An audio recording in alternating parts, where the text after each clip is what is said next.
प्याज की फसल में कुछ क्षेत्र ऐसे हैं जहां पर थ्रिप्स का अटैक काफ़ी कम है, पर कई क्षेत्र ऐसे हैं जहां पर थ्रिप्स का अटैक काफ़ी ज़्यादा है।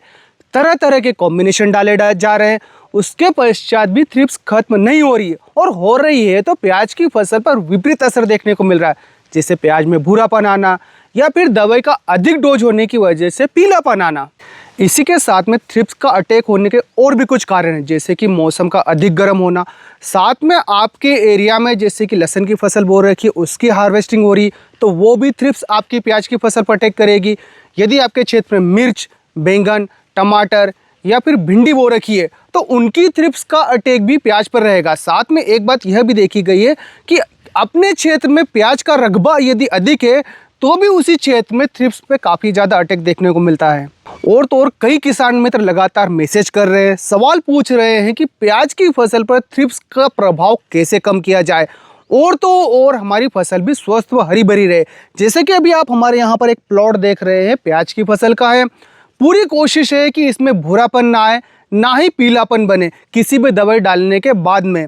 और जैसे कि हम थ्रिप्स की दवाई हम डालते हैं तो अक्सर देखा गया है कि रिजल्ट तो मिलेगा, पर साथ में उसमें भूरापन भी देखने को मिलता है। तो इस लॉट में यह समस्या नहीं है, क्योंकि मैं कुछ हिस्सों में लगातार प्रैक्टिकल करता रहता हूँ।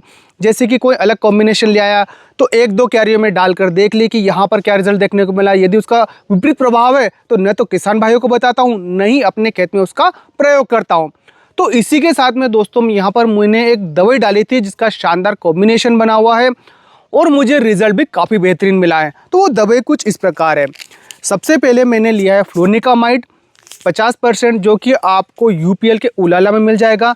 साथ ही यह कॉम्बिनेशन आपको स्वाल कंपनी के पनामा मिल जाएगा, जिसका डोज प्रति 1 एकड़ हमें 60 ग्राम रखना है। उसी के साथ में मैंने 80% फिप्रोनिल लिया है, जो कि आपको जंप में मिल जाएगा। इसका डोज प्रति 1 एकड़ 14 ग्राम से 16 ग्राम रखना है। पर ध्यान रखिए, पानी की मात्रा हमें प्रति 1 एकड़ 160 से 200 लीटर तक जरूर रखना है। यह कॉम्बिनेशन डालने के पहले मैंने प्याज की फसल में एक पौधे में कम से कम 35 से 40 थ्रिप्स देखी थी। इसे डालने के बाद वहां पर 5 से 7 थ्रिप्स बची सिर्फ। वही मैंने 7 से 8 दिन में अगला डोज रिपीट किया है और कीटनाशक बदलकर, तो थ्रिप्स पूर्ण रूप से खत्म हो गई है।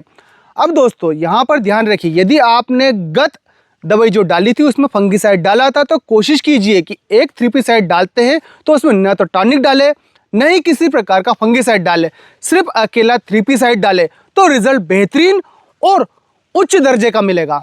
अब 6 से 8 दिन में डोज बदल रहे हैं तो 4% थायोमेथोक्सोम और 4% फिप्रोनिल, इन दोनों का कॉम्बिनेशन आता है। यह दवाई ले, साथ में डेल्टा मेथिनिल ले, तो बढ़िया रिजल्ट देखने को मिलेगा।